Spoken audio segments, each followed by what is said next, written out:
না, আশা কোনো বাজারে পণ্য নয় যে তাকে যত খুশি টাকা দিয়ে কিনবেন। আশার ভালোবাসা নট ফর সেল। তাহলে আপনিও জেনে রাখুন, যদি আমি রাজুকে না পাই তাহলে আপনিও পাবেন না। আপনার জীবনও। ভয় দেখাচ্ছেন?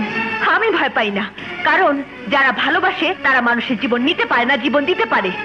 যদি রাজুকে ভালোবাসার অপরাধে জীবনও দিতে হয় তাতেও আমি পিছিয়ে যাব না, কারণ আমি দেখতে চাই কার ভালোবাসার জোর বেশি, আপনার না আমার। আপনি কি আপনার ভালোবাসার জোর দেখাচ্ছেন? রাজুকে নিয়ে বাজে ধরছেন? হ্যাঁ, মনে করুন তাই। কারণ আমার ভালোবাসা সমুদ্রের মতো গভীর, আর আপনার ভালোবাসা শীর্ণ নদীর মতো। কতদিন ধরে আপনি রাজুকে ভালোবাসেন? 1 বছর, 2 বছর, 3 বছর, এর চেয়ে বেশি নয়। কিন্তু আমি সারাটা জীবন ধরে রাজুর জন্য আমার ভালোবাসা তিল তিল করে আমার বুকের মধ্যে জমিয়ে রেখেছি। আমার জ্ঞান